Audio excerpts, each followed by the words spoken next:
program. We start with marks in K, 1, 2, 3, and K is the 5-year-old program for us. And that's going to be usually plus, minus, satisfactory, unsatisfactory. We keep that general. Although the kids get it and they go, okay, check means A. They'll say check means A. They'll teach the kid younger.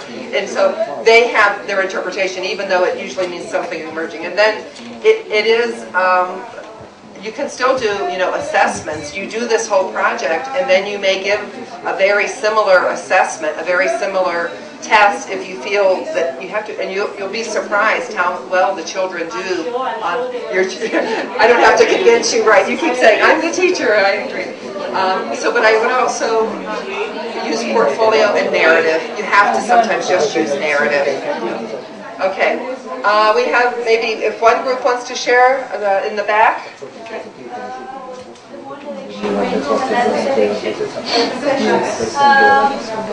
Regarding the question, I would like to share my own experience. In my class at story time, I read Goldilocks and the Three Bears. And then later on, children were playing in the home corner, and I noticed that the children kept on going there, and they were making porridge and doing all those things. So I asked them, would you like it if we make porridge? And would you like it? So I took them to the school kitchen and we made porridge and they all ate it. And we forgot about it. After a few days, there was a little boy who came to me and we could cook something else. We were to make something else. So I asked him, would you like to learn to make things? We've got recipe books. And so they said yes. So I brought a recipe book, and now last year I tried to do it.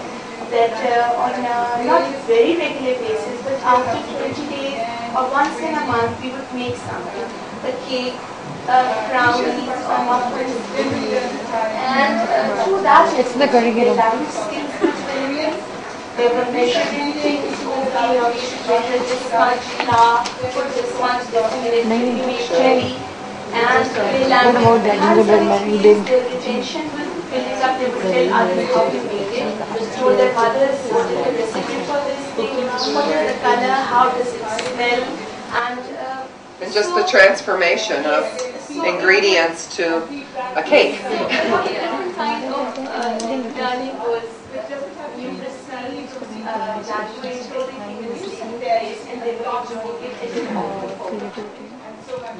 I think that's a very good example of coming from Goldilocks and the Three Bears into a whole cooking. Anything else from that group? I like that. You really, that was one of the first stories I heard. That was a story my father used to tell me all the time, Goldilocks and the Three Bears. So how about this group? Yes, we'll just give 1 or 2 points relating to project-based learning as such. The first thing that's really going to happen is that it's not going to give a structured look that normally classes would be having. So that's very important. And so it's going to look different. Yes, it's definitely going to look different. That's the first thing. There's definitely going to be a certain noise level of the students when they are working in groups. Second, and usually it's a pleasant hum. Yes, it's a pleasant hum. Okay, it's pleasant fun. Second, students will get out of their individual subject-based learning environment, because whenever there is a project, it encompasses more than one particular subject. So that experience is very good for a student, rather than going there and saying we're going to be doing a particular subject. That's the second major change that it's going to have, and that definitely is going to encourage letting them think out of the box, because there will be no limit to their creativity, because that's going to be to get you results which might be unexpected. Right, we haven't written those down, so we don't know, the creativity will be able to come through. Right, so those are the things. Yes. One last thing, what she was referring to about that examination thing, I've been running a particular project which is project-based learning. So I'm just speaking from that. There what we used to do was that in case of learning, we used to measure the project-based learning not on the basis of marks or worksheets, but the amount of learning the student has taken place, and that can be measured by just asking the student if he understands that particular thing. No, she was talking about the evidences of the parents. That same We have to plan some follow-up worksheets. Yes. And we have to plan some follow-up worksheets. I think we're coming from the model that parents want to say, did they get a 45 or did they get a 46? And yeah. What? A narrative that would be, yeah, so I think a narrative that covers all of those areas, although, you know, first, especially when you're first writing all of those and explaining that with the parents, again, it's educating them.